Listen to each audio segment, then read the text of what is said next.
말씀을 함께 나누겠습니다. 말씀 느헤미야 8장 8절부터 12절까지 말씀입니다. 느헤미야 8장 8절부터 12절까지 말씀, 우리 한 목소리로 같이 봉독하겠습니다.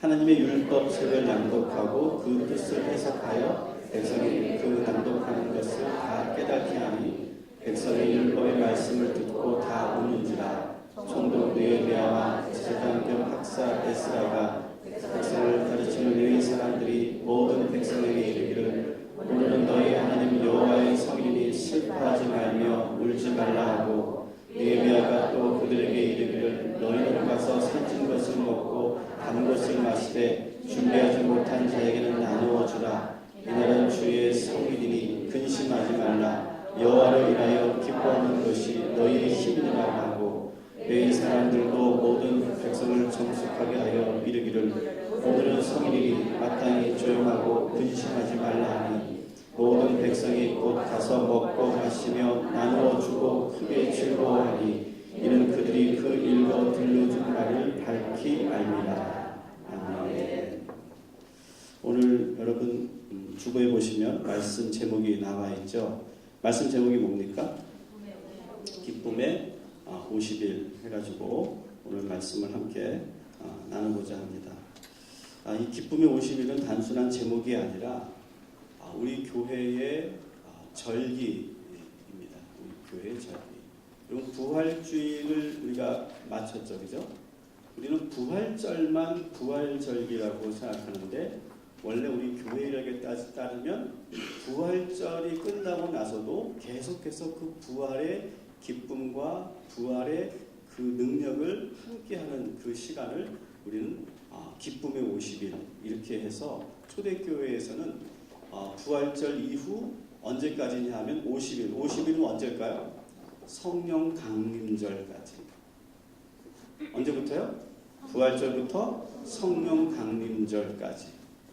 그렇게 해서 50일 동안을 기쁨의 50일 해가지고 우리가 부활의 그 기쁨과 능력을 공급받는, 그리고 그 기쁨을 계속해서 유지하는 그런 절기로 지켰습니다. 근데 우리 개신교에서는 이 기쁨의 50일을 많이 우리가 활용하지 않고 기억하지 못하고 있지만, 너무나 중요한 그런 절기이고, 저는 오늘 이 말씀을 통해서 여러분들이 정말로 참 기쁨의 주인공이 되기를 주님의 이름으로 간절히 축원합니다. 아멘. 오늘 그래서 저는 우리 크리스찬의 기쁨이라고 하는 것이 무엇인가를 한번 우리가 생각해 보려고 합니다. 세상 사람들도 기뻐할 수 있죠, 그죠? 어제 드디어 젠틀맨이 공개됐습니다. 그 이전엔 절대로 공개하지 않고, 정말로 어제 한 8시 한 45분 정도에 공개가 된 걸로 기억하는데, 그 순간까지 많은 사람들이, 모르세요 젠틀맨? 싸이의 젠틀맨이 공개됐어요. 그러면서 이제 그 노래 한 곡을 발표하기 위해서 엄청난 상암 월드컵 경기장에 가득 찼더라고요. 참 대단한 열정들이죠. 거의 가득 메워가지고 그 노래 하나 들으려고. 그러면서 막 2시간 전부터 그냥 막 서서 막 그냥 계속 그냥 막 그 노래를 기다리고, 그냥 싸이가 무슨 말 할 때마다 막 그러고 막 그냥 펄펄 뛰고 막 그러는, 그 안에도 보니까 막 기쁨의 그 도가니였어요. 막 기쁨으로 막 그 안에서 막 뭔가 이렇게 막 에너지가 막 분출되는.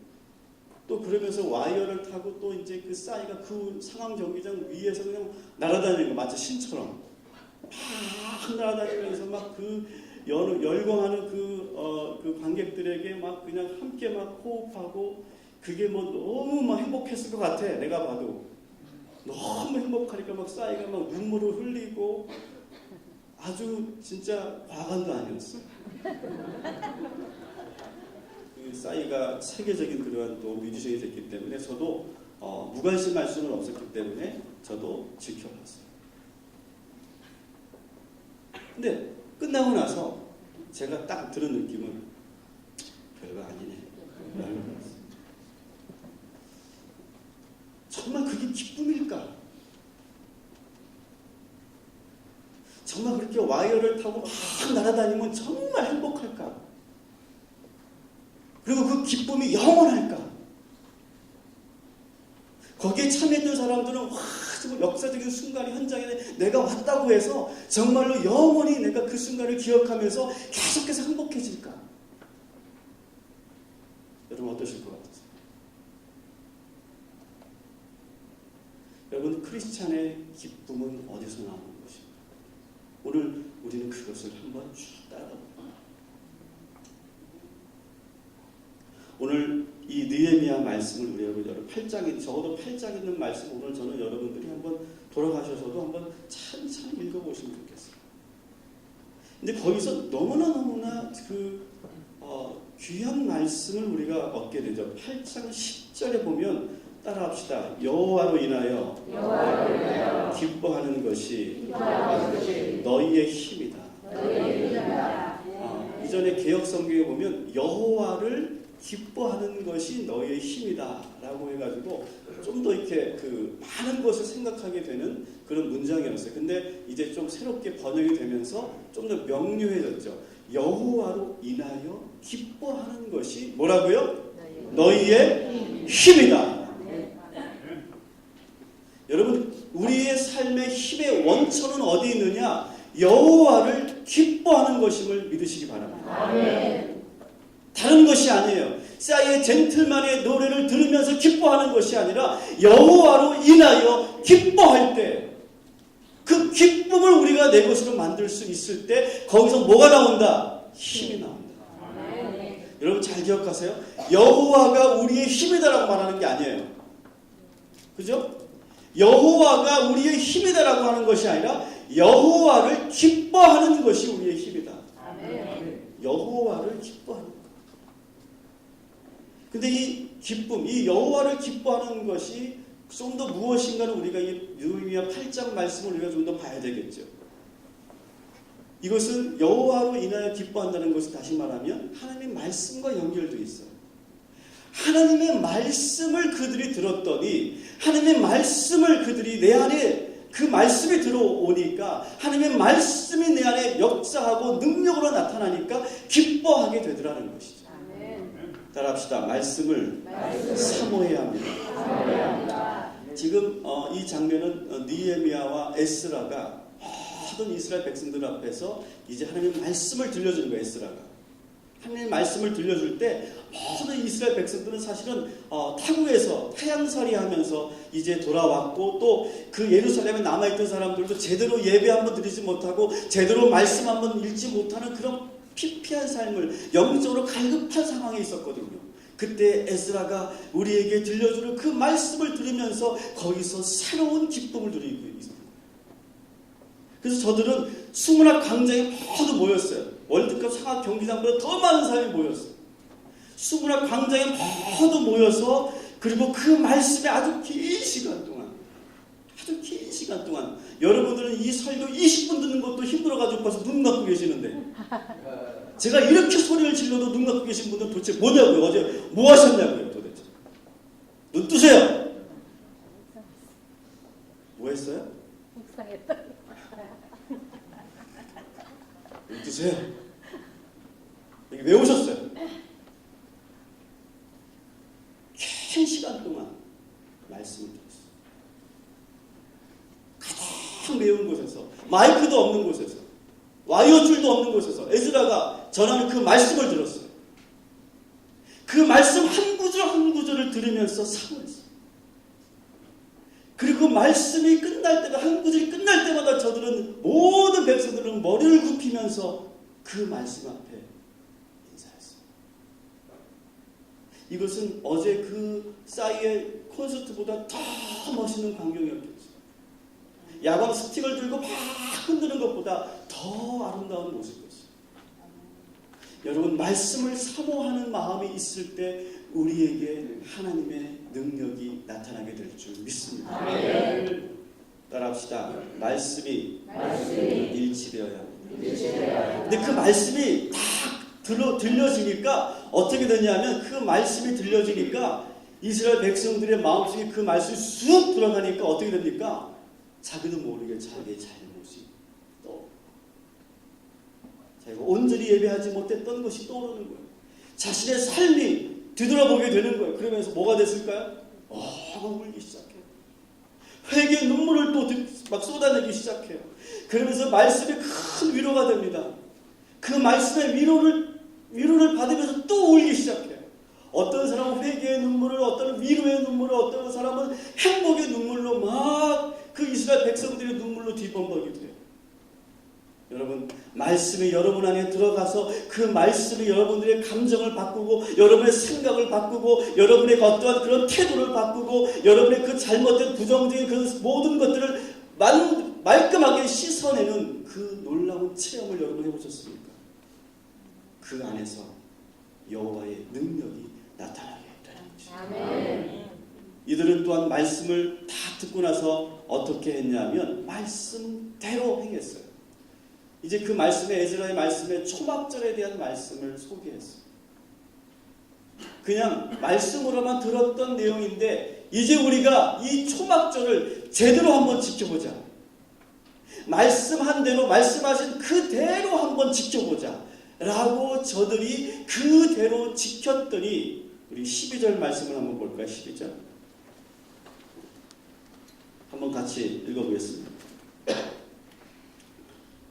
같이 읽으면 시작. 모든 백성이 곧 가서 먹고 마시며 나누어 주고 즐거워하니 이는 그들이 그 읽어 들려준 말을 밝히 알미라. 그들이 말씀대로 초막절을 지켰어요. 그랬더니 뭐가 생겼어요?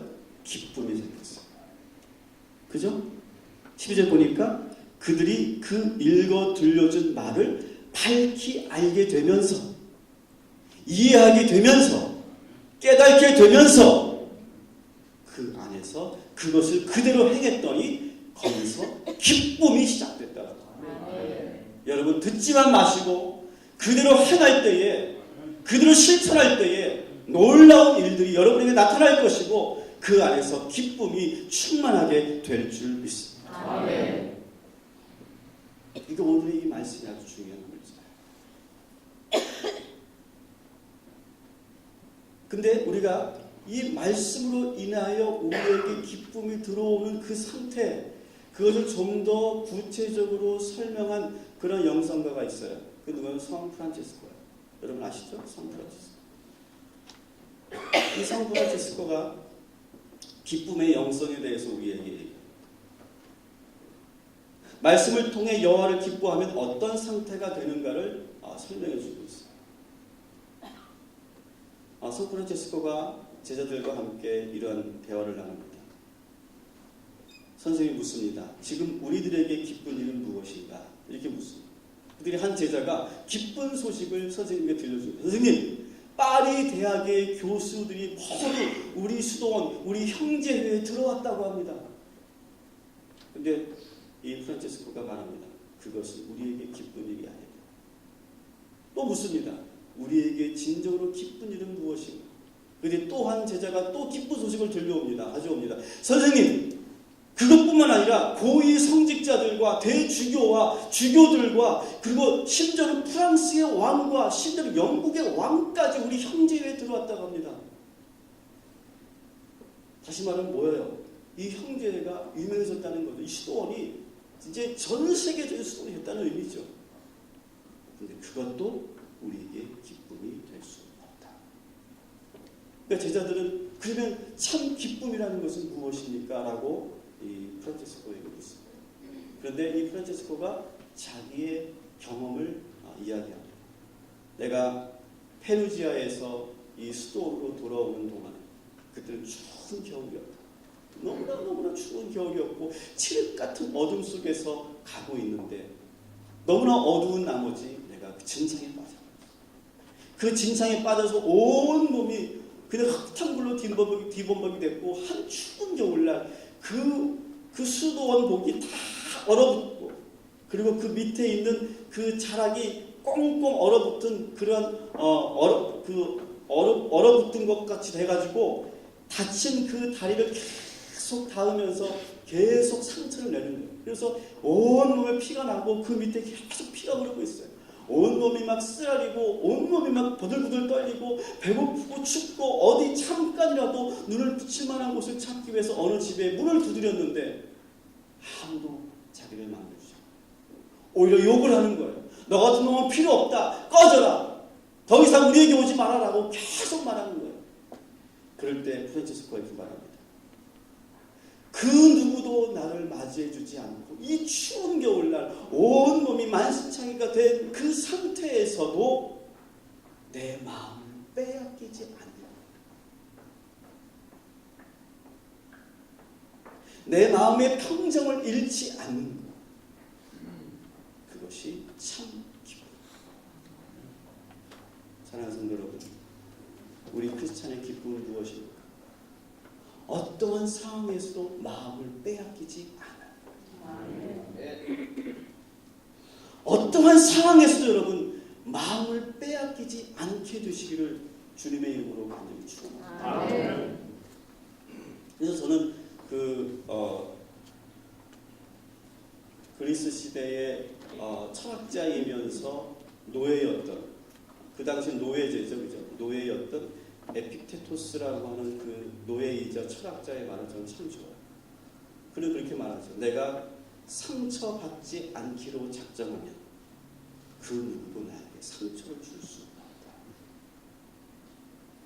그 노예였어요. 노예.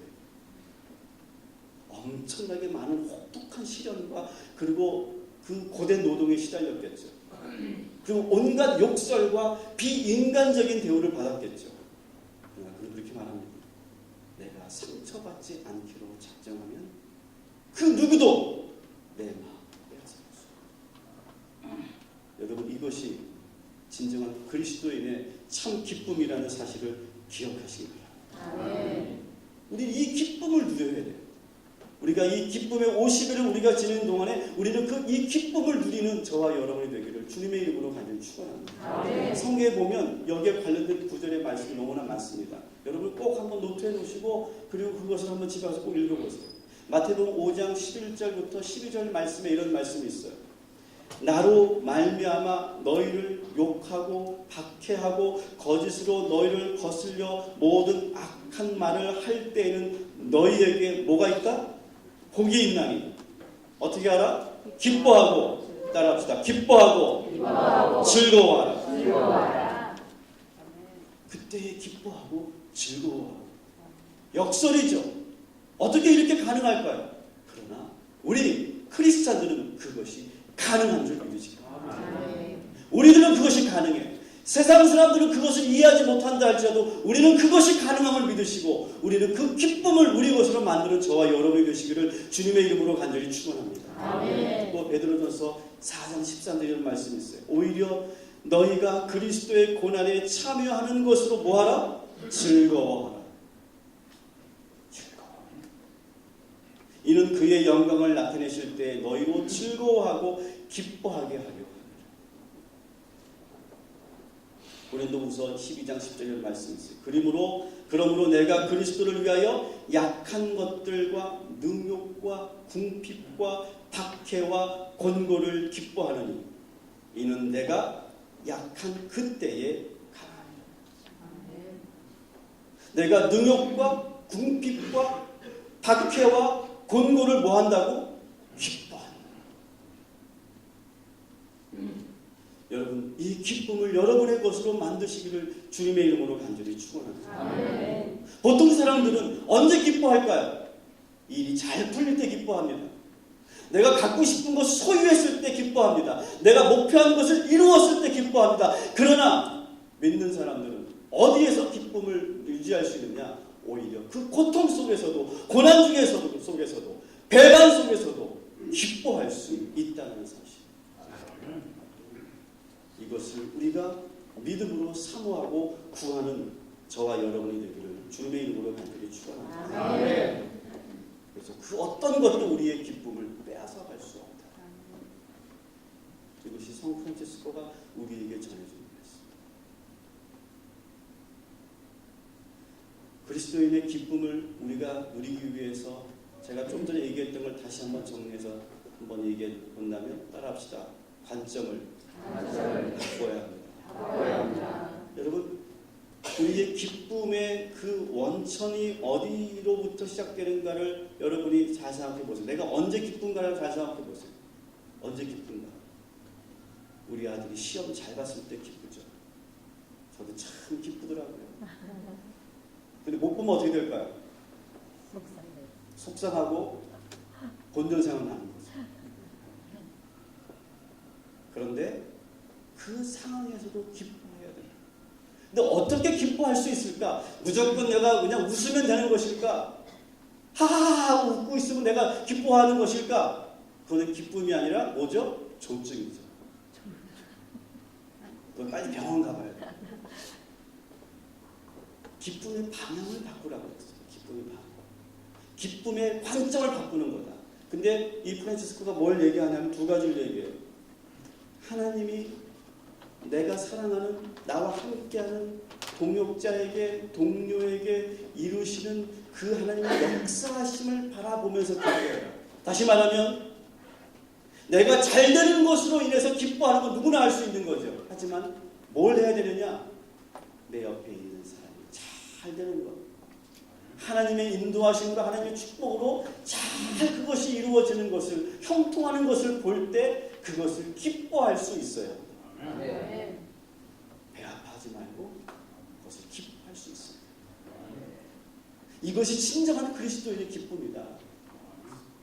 두 번째 관점을 바꾸는 것은 뭐냐면 따라합시다. 가난한 이웃과 함께할 때 기뻐할 수 있다. 여러분 프란치스코는 여러분 아시는 것처럼 아주 부잣집 아들이었죠. 그리고 아버지로부터 많은 재산을 물려받았습니다. 근데 그것을 다 가난한 사람에게 나눠줬습니다. 그리고 옷 한 벌만 가지고 그리고 관계를 삼아온 거죠. 거기서 개인적으로 수도원 생활을 하면서 수도원 공동체를 만들고 그것이 오늘날 유명 형제예요. 그럼에도 불구하고 그는 늘 자기가 갖고 있는 소유가 있던 걸 계속해서 가난한 사람들과 나눴어요. 근데 그것이 얼마나 기쁜 것인 것을 느끼게 되는 것이죠. 여러분, 이 프란치스코의 그 기쁨이 우리들의 기쁨이고 이것이 하나님께서 우리에게 원하시는 기쁨의 원천이라는 사실을 여러분 기억하시기 바랍니다. 아멘.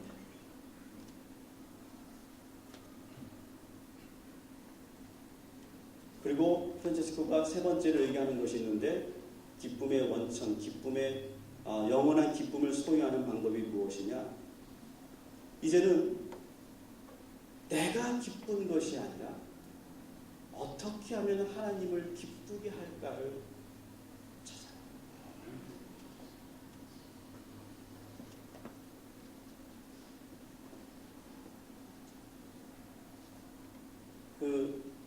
하나의 예니까 이해하고 들어주십시오. 저희 아버님이 이제 다음 주에 이제 생신이셔서 제가 이렇게 부모님에게 이렇게 작은 선물을 해드렸어요.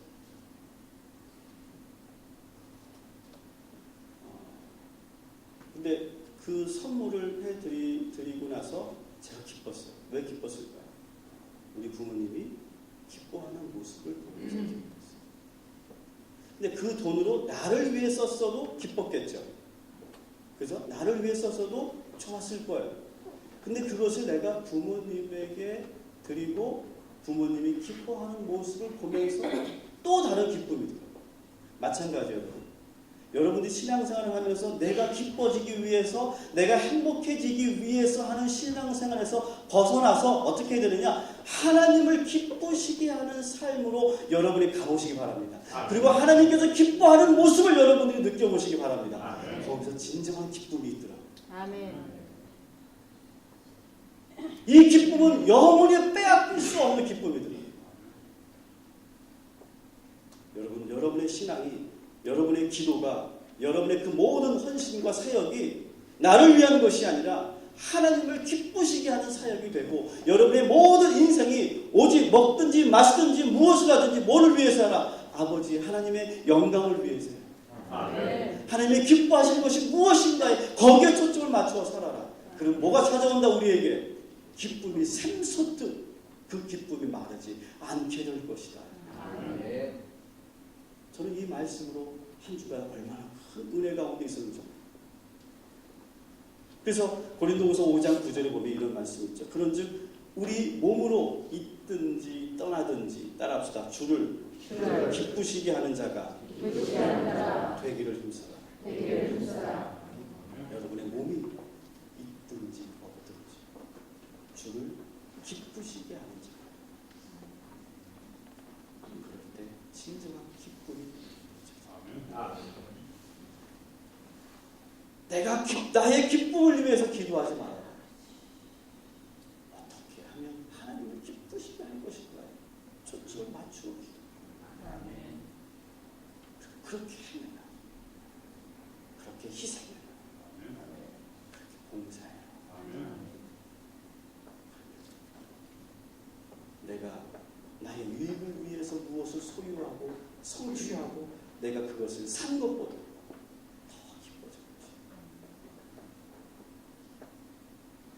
여러분이 명품백을 사기 위해서 250만 원을 여러분들을 위해 투자하는 것, 그것도 기쁨이겠지만 그것을 하나님 기뻐하신 일에 여러분들이 사용한다면 그것이 우리에게 더 큰 기쁨이 될 줄 믿습니다. 아멘. 여자분들은 아멘 안 하시죠?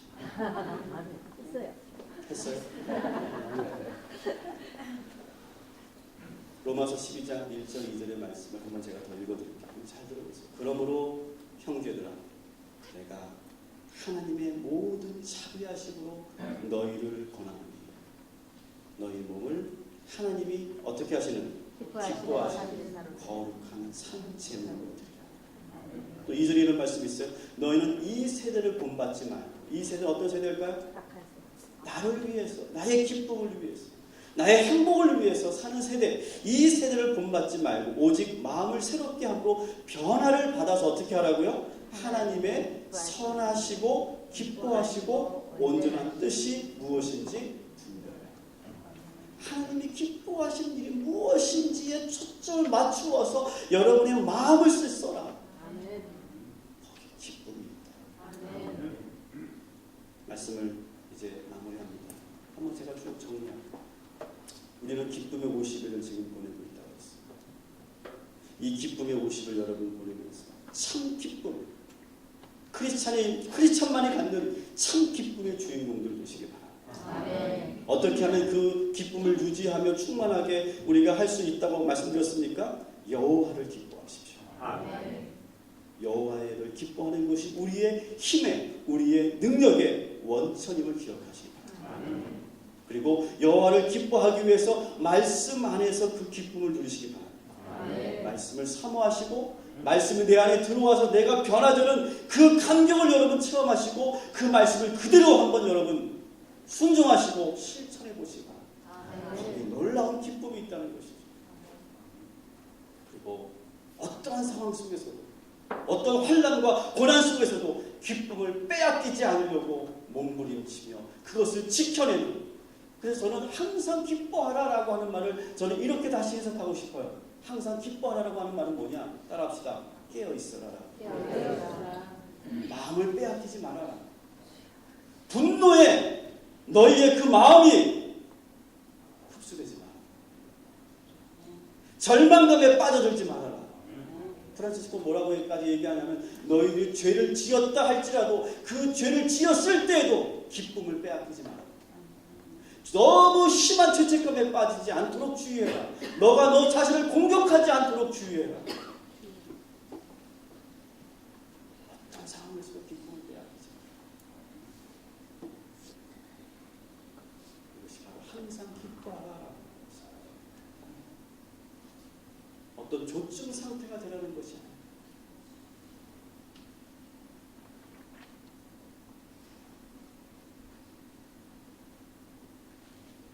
그러면서 기쁨의 원천을 바꿔라. 기쁨의 원천은 지금까지 내가 소유하고 이루고 내가 성취하고 내가 바란 계획대로 모든 것이 이루어질 때 기뻐했다면 이제 그 관점을 틀어라. 바꿔라. 기쁨의 물꼬를 다시 데워라. 어디에 되느냐? 하나님이 이 세상에 이루시는 일들을 그 내 옆에 있는 형제가 잘 되는 것을, 형통하게 되는 것을 보며 질투하지 말고 거기서 기쁨을 누려라. 그리고 내가 부자들과 비교하면서 거기서 여러분들이 절망하지 말고 소외감 느끼지 말고 가난한 자들과 함께하고 내가 있는 것을 나누고 그 모든 우리 인생의 초점과 관점을 어디에 둬라? 하나님을 기쁘시게 하는 것에 둬라. 계속해서 우리에게 기쁨이 샘솟게 될 것이다. 기쁨의 옷이 이 절기를 여러분 지내면서 이 기쁨이 충만해지시고 주님의 이름으로 간절히 축원합니다.